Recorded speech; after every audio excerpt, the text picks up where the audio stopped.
Let's be honest. Nobody is happy when they're unhealthy. You can't feel like crap and be happy. You just can't. It gets old. It's like if you have a headache every day, there's no way you can be happy. And you can't be the person you're supposed to be when you feel like crap.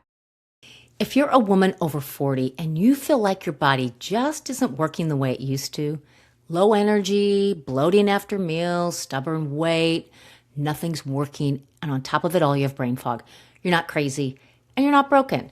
For so many women, it feels like overnight everything has changed. Foods that you used to tolerate suddenly make you feel terrible.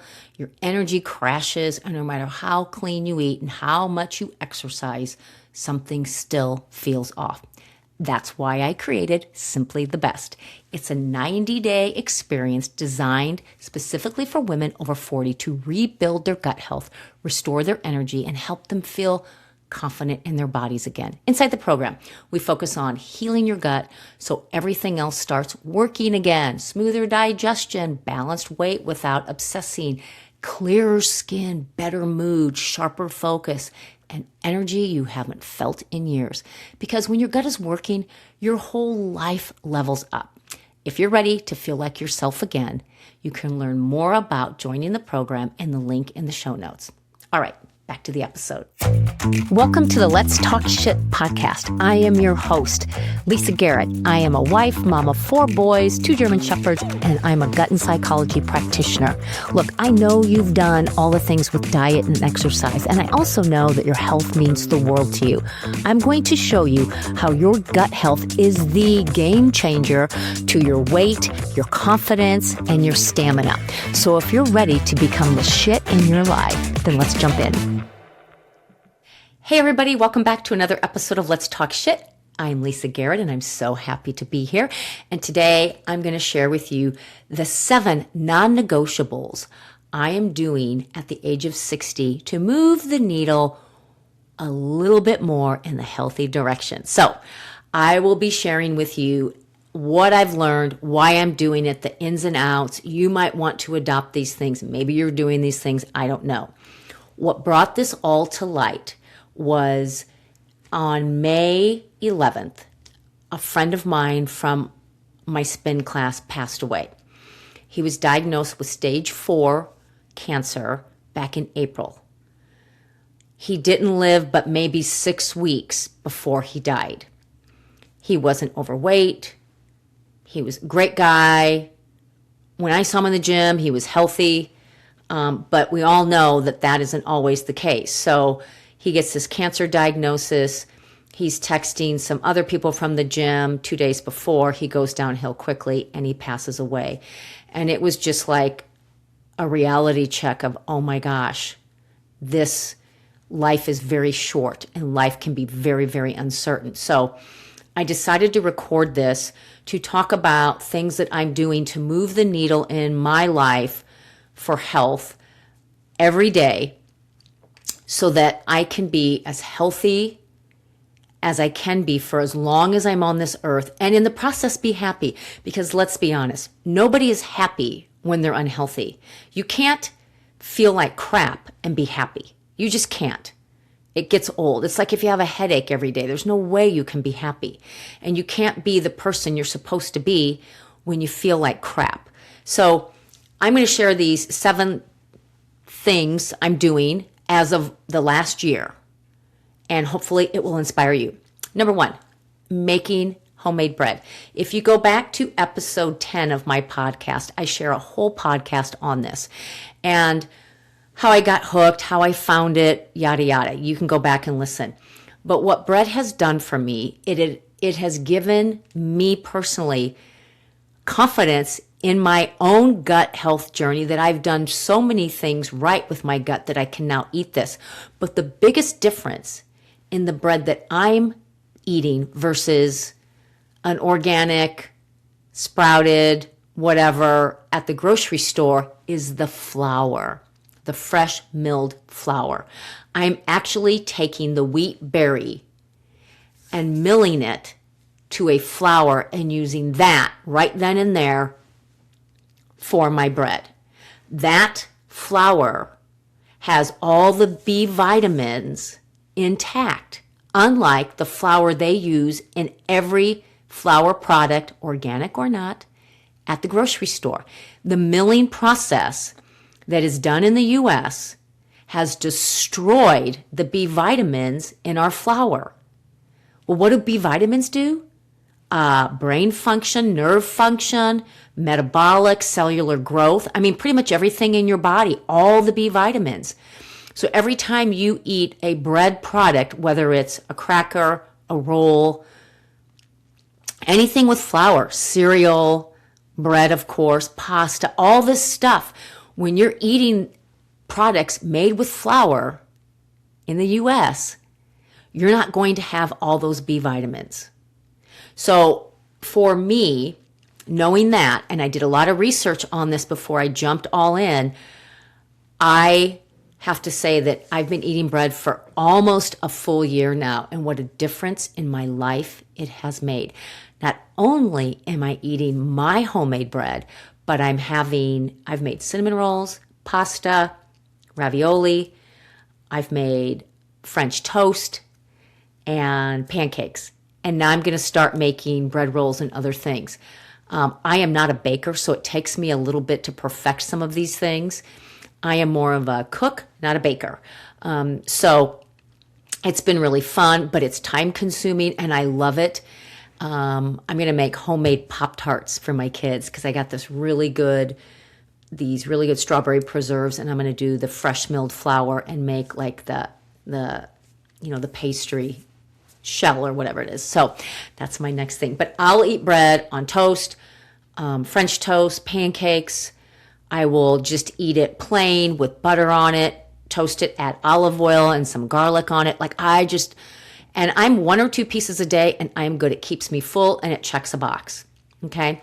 So bread is one of my intentional foods that I am eating every day. But again, it is not the bread you buy in the grocery store. I am not talking about that. This is bread I make at home from fresh milled flour. That is the game changer. Again, go back and listen to episode 10. I think you'll really be inspired and you'll probably start making your own. Because if you're not eating bread, I'm going to tell you, you were meant to eat bread. We all were meant to eat wheat. It is one of the foods that was given to us. That's why it's called the bread of life, because it helps literally run our bodies. And the first time I ate my own bread, I felt exhilarated from my gut, just exhilarated. I can't even explain the feeling.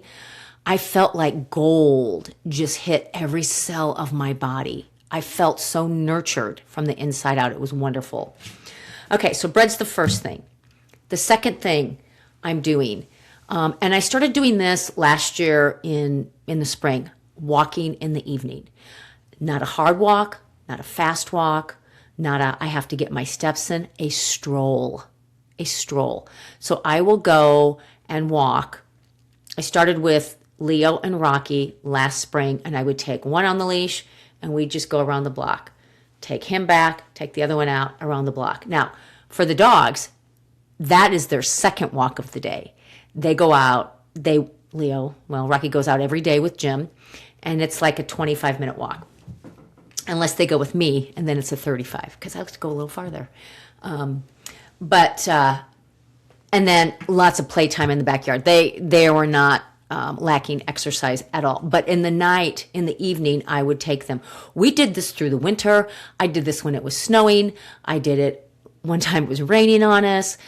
It was cold. I don't know if you watched any of my stories on Instagram, but I took pictures of the dogs by Christmas decorations, by Halloween decorations. Anyway, it was a ball. And I really did it with the intention of spending one-on-one time with my dogs, but also giving them a little downtime. And what I learned in the process was what it did for me, because walking both dogs individually was probably 20, 25 minutes tops for me. Just that little walk in the evening lowered my cortisol, and I just felt so much better going to bed. And I still feel almost a year later that is one of those core pieces. So if I, go out to dinner and I don't get home till 10, I don't go out at 10. I'm usually pretty tired. But I have gone out at like 8 or 9 o'clock at night just to take him around the block. And I like going alone because no one else is out, which means, there's no jackassery with my dog, especially Rocky, because he's so reactive. But walking after dinner, there's lots of people out, lots of dogs, lots of kids on bikes, and it's actually good for Rocky to be exposed to that. So he can learn that his world isn't just him. So the walking after dinner, what it does for me is it lowers my cortisol. If I've eaten a big meal, it helps move things along. I don't feel so blah. And I'll tell you what, because I sit at my computer for my job or on my phone, I just feel like I can't stand there and make dinner and turn around and sit on my sofa for another 3 hours before I then lay down. I can't do that. That's yuck. I feel like a blah. So the walking has been awesome. I don't have a high heart rate. Again, it's not a power walk. It's not, let's go. Now, since I just have Rocky, he and I will walk 25, 30 minutes because that dog likes to walk. And he's out front on the leash. He's sniffing. He's stopping. If I stop and talk to somebody, that's how it is. It's just a stroll. I call it a Rocky around the block. But we go farther, and he loves it. He always finds a stick. He'll steal a ball from somebody's yard, and I let him because it's so stinking cute. And he pulls me to the ball, and by the time I get to it, he has popped it. So, and I figure if the dog steals it, put your stuff away, okay? That's what I'm going to say. Put your stuff away. So walking after dinner, hugely great for my circadian rhythm and cortisol. Love it. Salt water, that's number 3. I started adding Celtic salt to my water in January. And what I found was my sugar cravings are gone. Not that I had real strong sugar cravings, but I just feel like the salt has helped balance everything. And now I know why. Because when you have more electrolytes, it actually helps increase stomach acid. It actually helps create motility, which is what is used in the digestion of your food. So when you have more stomach acid and more motility, you get better absorption from your food, which helps curb sugar cravings. So the electrolytes per se aren't knocking out the sugar cravings. It's what they're doing for my nerves. Electrolytes, electrical, are running all the electrical conductions in your body. So you get better muscle contraction, you get better digestion, you get better stress response, you get a better heartbeat, everything, because your electrolytes, sodium, potassium, magnesium, and what's the last one? Sodium, potassium, magnesium, calcium. Geez. When you have more of those electrolytes in your body, like, I'm just going to say this, but a lot of AFib could be some electrical issues because you don't have enough electrolytes. I so badly want to add bread to somebody's diet and Himalayan salt and see if that doesn't help correct AFib. Meanwhile, everybody's getting their hearts shocked and getting on this, life-altering medication that slows them down and makes them beyond tired, when really, maybe it just needs some electrolytes and B vitamins. Think about that. So, the salt, how much do you add? I know you're going to wonder how much. I add probably, I don't even know. I have a little scoop in there. I do half of that. I think it's probably half a teaspoon or a quarter teaspoon, depending on how much water. I don't have my little water jug here. 20 ounces, it's probably a quarter of a teaspoon. I do 3 of those a day, and salt water is in it. And I have real salt, which is kind of red. That's the trace minerals. I have Celtic, which is kind of gray. And then I have Himalayan, which is kind of pink. So I just alternate the salts. I feel like the real salt has more flavor.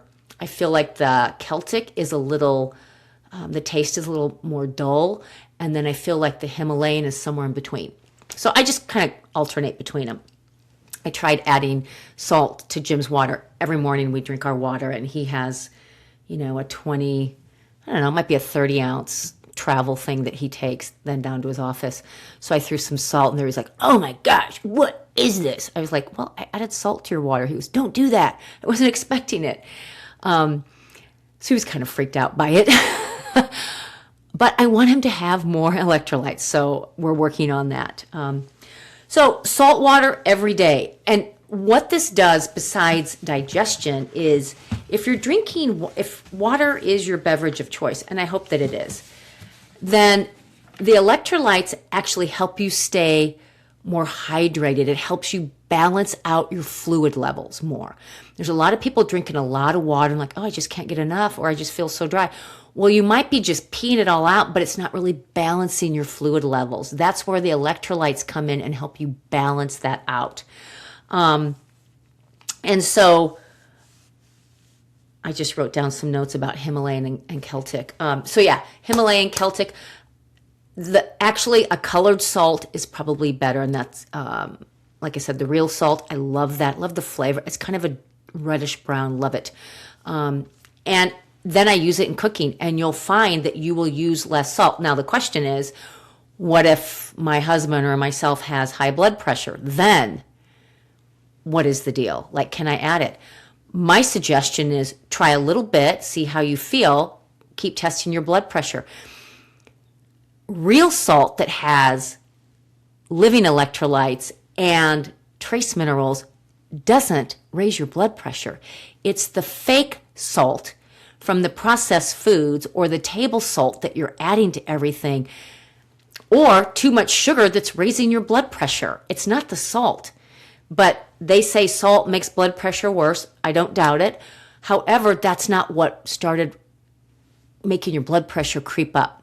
Okay? So if you change your diet, get that crap out, and start using a better salt every time, your blood pressure won't be affected by the salt water. So give it a try and see what you think.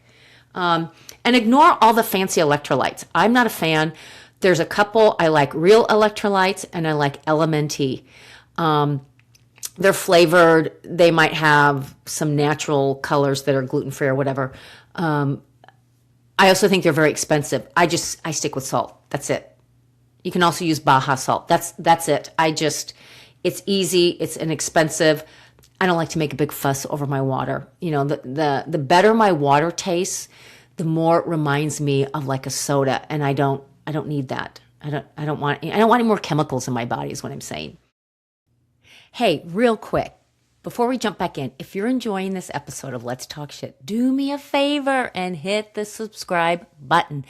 Every subscribe, every download, and every share helps us reach more people who are tired of feeling stuck and ready to feel like themselves.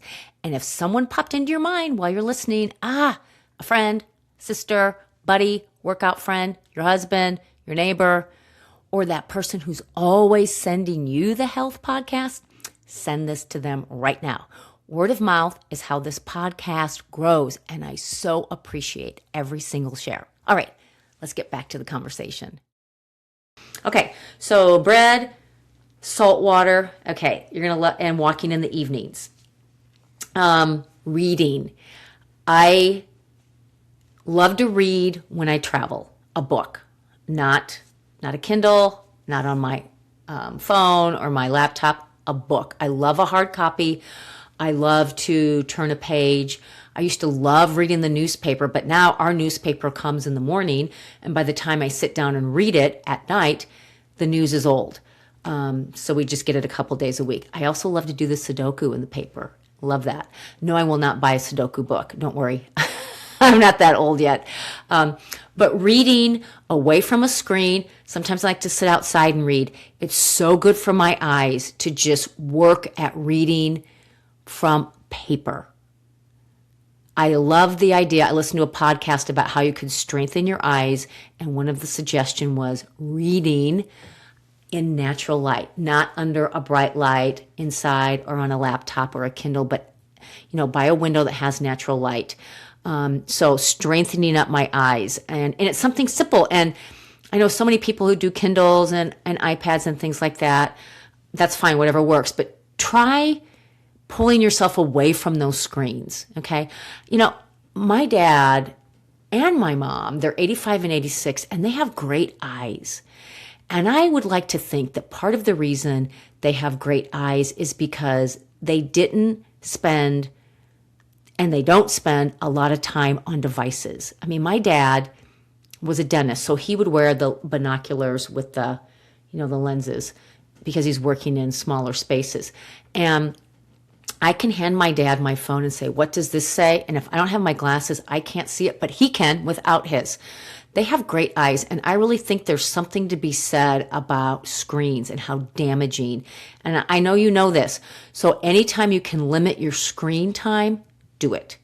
Pick up a book, a magazine, a journal, pen to paper, natural light, get out of the fake light, okay? Okay, this is going to be kind of a flipperooski, if that's a word. So remember the whole eat more protein and, Atkins diet and all that. Okay, fine. We all did that back then. I started being intentional about how much protein am I actually eating? Because through gut health, with all the fermented foods and the texture of foods, I just focused on mainly that, which was fine. And it was pretty keto because there weren't a lot of raw fruits and veggies in when I healed my gut. And that's not in my program till later anyway. And there's no grains and no beans. So I know from a, insulin sensitive standpoint, there was protein, but I just wonder if I'm eating enough protein at this stage in my life to conquer what I want, which is I want mobility, flexibility, and strength and density. Mobility, flexibility, strength, and density. So I want my bones to be dense. I want to be able to move freely. I want to be able to carry things on my own, including my own body. And I want to be able to just be the one when I'm 80 walking, like my mom walks without a cane, my dad has a cane because he had a stroke, but my mom, she's never had a knee replaced. She's never had a shoulder. She's never had a surgery that I know of, except when she had, my little sister and she had to have a blood transfusion. But she's pretty hardy, like pretty mobile, strong. You should see my mom pick up these big kettles when we have Sunday dinners. She can lift these big kettles. She's had some wrist issues, some sciatica, but nothing that, it might take her down a little bit, but nothing that she goes to an orthopedic doctor for and says, let's replace that. She's never had any of her joints replaced. I want that to be me. I want that to be me. And my mom walks 3 days a week. And when I got into aerobics, she started doing aerobics. She has worked out for as long as I've been teaching aerobics, which has been 40 plus years. She's always done something. And my dad was super active until, he had a stroke, and then now just walking is a lot for him. But even he's, walking really well with, a cane and everything that he's been through. So the object of the game is to take what I'm doing in the gym and make sure that that is working for me years down the road. So I want it to provide density, mobility, strength, and flexibility. So I'm watching how much protein I'm eating. And especially ladies, if you're not sure, track your protein for a day. Just track it and just see what you get. Like get out MyFitnessPal or whatever it is and just see, because you need approximately 20 to 30 grams of protein at a meal. I'm not talking snacks, a meal. So when you think about that, you want to have at least that. And if you're working out, remember a workout is the tear down process, and the fitness and the rebuilding comes in the rest and recovery. That's where you make your gains. You don't make your gains tearing down. you make your gains in the rejuvenation part of it, which is your rest and your nourishing. So I wasn't getting near the protein I needed. So instead of doing like 2 eggs, I'll do 3. I'll do a protein shake, post workout, a smoothie, and then I will do, a couple hours later, I'll have, 3 eggs, whatever that is. Or last night's salmon or last night's chicken or whatever it is. But making sure just tracking your grams of protein can be very eye-opening. I was coming in under. So if I'm not going to meet my body's demands, then I shouldn't be working out as much as I am. That's really how it goes. So being more intentional about eating protein for me, and I don't mean I'm going like carnivore or anything like that. I'm just making sure like how many grams am I really getting and where can I add a little bit more without going way over the top, and having balance. That's what I'm getting at. Okay, so then with that goes the workout. So when I was in my 50s, I was doing Metcon workouts, metabolic conditioning, which are high intensity, frog hops and burpees and thrusters and all these things and, whatever, crazy workouts. I loved it. I love to be very mobile when I'm working out. I don't just love to stand there and do a chest press. I love to do like burpees because it uses the whole body. I love to do a push-up because it uses all upper body. I love to do a pull-up because it uses all muscles in the upper body. I'm in this for the biggest bang for my buck.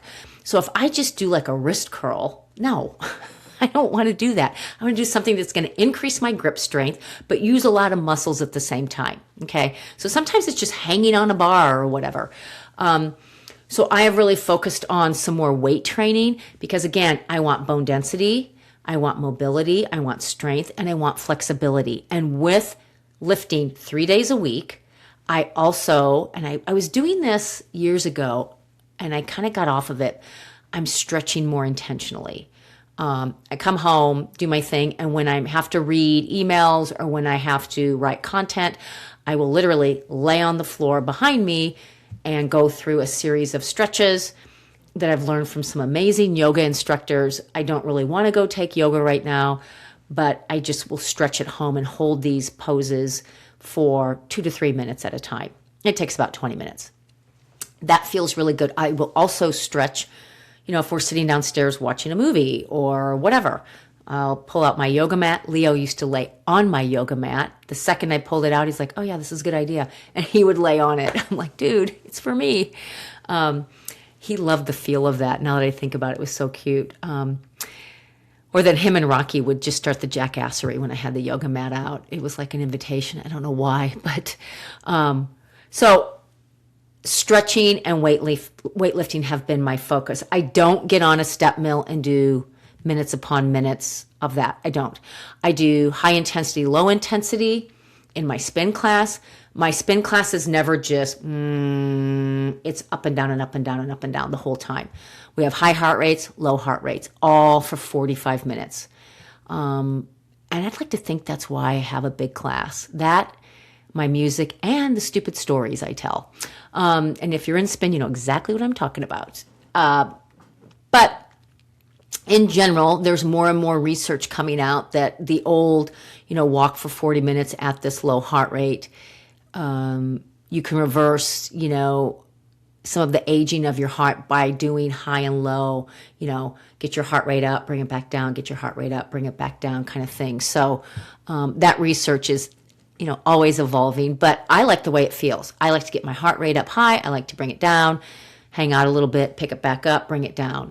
And, when I ran marathons, it was pretty much, for hours I stayed, and it's so boring. It's just a beat down on the body. Okay, so I've covered salt water. I've covered reading. I've covered walking in the evenings. I've covered proteins. I've covered bread. I've covered, more weightlifting and mobility. The last one is prayer. And I am a faithful person. I'm Catholic, if you don't know that. And for a few years, I love the Hallow app, and I was doing a lot of their stuff, their their Lent and, Lives of the Saints, and then their, what's it called? Around Christmas. I'm doing all of that. So I'm doing all the things. And I just found myself doing all the things and listening to scripture and, Advent, and then, minute homilies. And I just, inspired, very, moved. But I feel like that works for me when I'm coasting. But right now I'm not coasting because I feel like I'm still in a stage of grief from losing Leo. And I don't want a lot of noise in my life. I just don't want a lot of noise. So I just have a conversation with God every morning when I'm in the shower, when I'm on a walk, when I'm in the backyard, when I'm thinking about my kids, when I'm thinking about Brad, when I'm thinking, Brad who passed away from spin. I just have conversations. And that to me has been really helpful. And I feel like my form of prayer has shifted. I mean, I still go to Mass, but even in Mass, I get distracted with crying children. I get distracted with crappy homilies. I get distracted with, the singing that can be annoying. It's supposed to be inspirational, but it's not. I don't know the words. I can't sing in the key that they're singing. Whatever. So I just have to bring it all in because none of that is why I'm there. I'm there to have a relationship with my Creator. So for me, my prayer has shifted to a conversation and prayers of gratitude in however that looks. So prayer has always been very a focal point for me. But I feel myself coming away from all of the regimen of it, the doctrines of it, and more of what kind of relationship do I want with God? And what does He want from me? And I feel like I can be a better daughter and a better listener of what God wants for me with my mission on earth if I'm having a conversation. I love the rosary so much, but I would get lost in it, and pretty soon my mind's thinking about what am I going to make for dinner? I'm like, why am I doing this?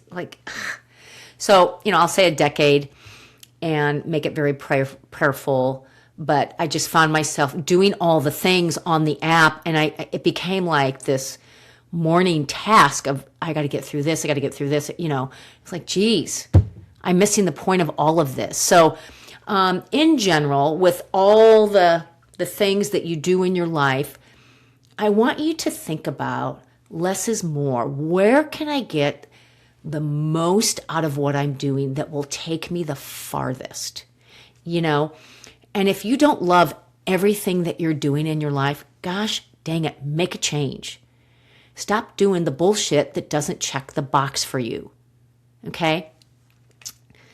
You have a purpose. You have a purpose on this earth. And if you're doing things that don't check boxes, then you're not doing your purpose. Okay? You know if it checks a box. I know if what I'm doing checks a box. I feel like this podcast checks a box.